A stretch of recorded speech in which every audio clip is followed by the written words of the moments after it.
Now, with what Drake has just done, despite the way he has been getting dragged in the media non-stop right now for just consistently pushing the boundaries on how pathetic somebody whose job title is a rapper can be, he is not stopping any of his efforts to remain in the limelight and attempt to try and garner back any fans that he lost. And although every effort of his so far has been continuing to not just fail but make things worse, right now with the latest way Drake is trying to convince people that he is not at rock bottom, has managed to be one of the most confusing and pathetic yet, and as a result, the term crash out at this point is really getting an entirely new meaning. Because seriously, with the narratives Drake is trying to push now, and the obvious blatant manipulation that he is trying to win back any respect with, aside from already being the most despised person in hip-hop, even in a genre and art form where redemption has been such a big theme over the years, with what Drake has done, he has really just soiled any chance of ever making a comeback. And now before we get any further into this, be sure to leave a like and subscribe, it helps me out a ton. And so now with what we have seen happening regarding Drake, for a change, instead of having himself embarrassing his own name, reputation, and legacy, others are actually going out and doing it for him, whether they realize it or not. And in this time where nobody wants to be seen, associated, or affiliated with Drake, this has changed a little bit as not one but two major players in hip-hop now are standing alongside him, with the first person being none other than Lotto, who did a video for Drake's Nocta brand, where even when trying to hype up the stuff he is working on outside of music, what's very noticeable here is that Drake and his creative team still decided to poke fun at Kendrick Lamar by making an emphasis to talk about how the brand has shoes even for short people, and in the frame when Lotto says this, they zoom in on white Air Forces. But now even bigger than this subtle way of trying to make fun of Kendrick, and with someone of Lotto's size doing it at that, there has been another person who's not just a star in hip-hop, but really a titan in the industry who has been around for decades, who has seemingly went out and tried to, while not necessarily defend Drake, just as attempted to recontextualize and make his position in his beef with Kendrick look way better than we all saw it out to be.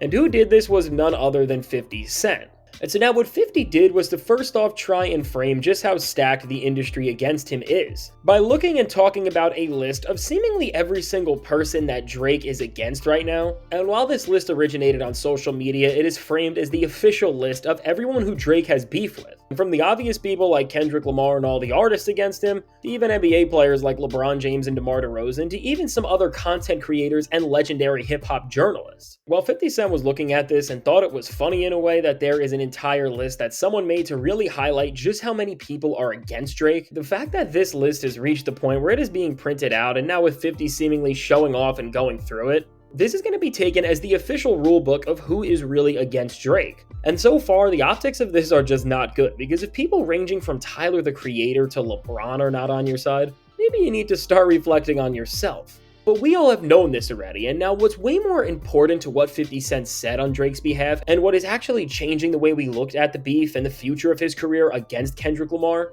is that 50 revealed that in Drake's vault of music, he has even more Kendrick Lamar diss tracks that we have never heard. And now what 50 said specifically was that Drake was loaded and ready to go. I know they had new material. There's no way you stop, and you're losing. Nah, I gotta fix this. And now with 50 saying this, putting this alongside all the other context we know and everything this beef has shown us, this is actually revealing to us a lot. And now first off, going back to a track like Push-Ups, if hearing the DJ Who Kid intro wasn't enough, which for those who don't know was 50 Cent and G-Unit's official DJ, and seeing Drake have an entire G-Unit spinning chain at the beginning of the Family Matters music video didn't help either. With 50 Cent now having actual information about the fact that beyond the tracks Drake released already, he had even more, when you really put the pieces together and see how Push-Ups was a whole track where Drake was saying that with everyone he's going against and with everything he's doing, he is turning into the modern 50 Cent, it's safe to say that 50 wasn't just in the know about what Drake was doing in this time, but he was directly contributing and giving him ideas on where to go. And this isn't the only case of a rapper far removed from the center of the genre saying that they were giving Drake advice during the beef, because just a few months ago, Joe Budden also said that Drake was speaking to him about certain things during the back and forth, which is very telling about the network and echelon of rappers he was trying to hear from when it came to holding his own against Kendrick. But now with 50 saying that Drake had more diss tracks that were ready to go, and with the context of the conversation him and Big Boy were having, which was referring to when Kendrick Lamar dropped 4 entire diss tracks within the span of just a few days, overall this really just poses more questions than it gives answers about Drake, and him being in the booth and having material ready to go. Because with 50 Cent being in the loop with him and on some strong level, offering up advice and direction on where to go and how to make these major diss tracks entire full-fledged moments, as his brand, legacy, and name was directly ingrained in both Push-Ups and Family Matters, and then Drake having confirmed more songs ready to go that were dissing Kendrick after Not Like Us dropped. It makes you wonder why instead of releasing another song about Kendrick that could have redirected attention and saved his legacy, he just went out and wrote The Heart Part 6 as fast as he could instead, which then embarrassed his entire legacy with one of the worst response tracks of all time. And while all this is jarring, when you think about everything we saw and see how after Kendrick Lamar threw out so many different disses Drake's way lyrically, in such a short period of time that he still hasn't been able to come back from, and remember that the bar Drake already set with his diss tracks was pretty much him calling Kendrick Lamar short every single way he could, and then trying to get a glimpse into his personal life and making some of the worst claims and rebuttals about it, which range from him saying Dave Free was the father of one of his kids with no evidence, that Baby Keem writes his own songs when he was playing Minecraft while Kendrick entered the rap game as a top-tier MC, the Mother Eye lines, which I don't even have to get into how bad those are. And even when he went to an angle as ridiculous to talk about as why Whitney was following Dave Free and not Mr. Morale. It was clear that even on the songs Drake hyped up for months and that he was saying we're gonna end the career of Kendrick Lamar's as we knew it, that whether he realized it or not, that he already had nothing strong to say about him and was trying to treat Kendrick the same way he did with someone like Meek Mill, and believed that that would work. But of course, very similar to what happened with Drake and Pusha T, but just way worse than that because Kendrick actually has the popularity to take down Drake's massive image. K-Dot was just so prepared and already was able to do so much to shake down his image with just 4 full-on diss songs, that Drake knew that if he took it further and threw more tracks out of his own vault, and of course he already knew that Kendrick said he had even more diss tracks in stock because he said that directly on Not Like Us,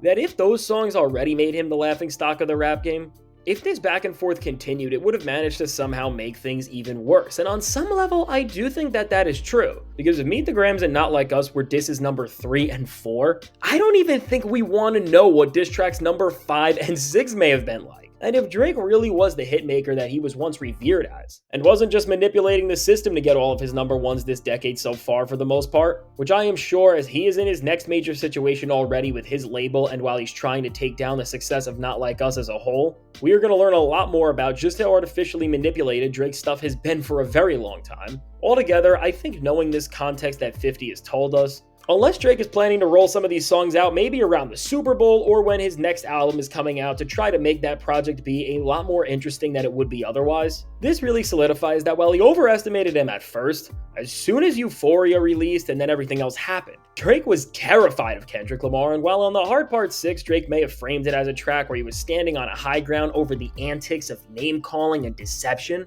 it was really him admitting that for a while, his ability to make a catchy diss record the way he once did with something like Back to Back, or anything in general that would rival Not Like Us, not just from a diss standpoint, but from a melody and vibe standpoint overall, is just absolutely gone, and Drake knows that he is washed and that he is never going to be able to make something as good and infectious as a moment like that. And just to further contextualize this, when we look at Drake since CLB really, compared to the way he used to make anthems that the entire world knew and recognized immediately, he actually hasn't had a real hit in years, as whether it's from ghostwriters leaving him or just his own decline as an artist. From a structural level, he can't write songs the same way he used to because seriously, with every album he has dropped this decade, the biggest songs off every single one of those records came and went as number ones off their initial hype, the features they had attached to them, or the sample that called back to an actual successful hit. And really recognizing this pattern and seeing that there's no more Drake anthems that have been released. And then seeing that In the Beef, Not Like Us was such a scathing and infectious diss track that Drake just decided to hold back on his vault of other disses, which with the way 50 talks about here sounded like there was a lot of.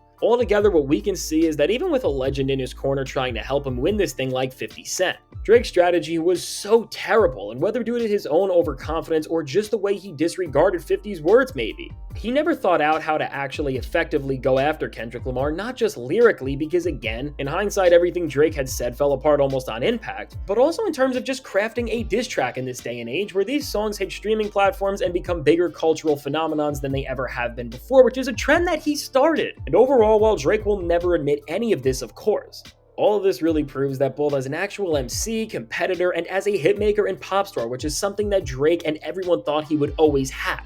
Drake is beyond washed, and in this time where it's rumored that he wants more than anyone has ever gotten from his label in their upcoming deal that he's trying to make, and this is another reason why he is doing what he is to go against them, it's no surprise that he's not getting his way, because why would you give someone in rap what's the equivalent to a max contract to someone that has shown, despite their stardom years ago, that they are now on one of the biggest declines we have ever seen? And so now with all that said, let me know, what do you think about the news that Drake had more Kendrick Lamar diss tracks but decided to just hold back on continuing the beef after he dropped The Heart Part 6? And do you think that in the future, as Drake tries to make a comeback actually musically, that we may end up getting an updated version of some of these disses that he's been working on, or do you think we will never hear them at all? Now, I can't wait to hear what you have to say, and if you made it to this point in the video, be sure to leave a like and subscribe, it helps me out a ton. And now, if you want to see how right alongside Drake may be having more diss tracks behind the scenes, he's also trying to ruin Kendrick Lamar's upcoming tour and is just failing miserably at that, check out the suggested video.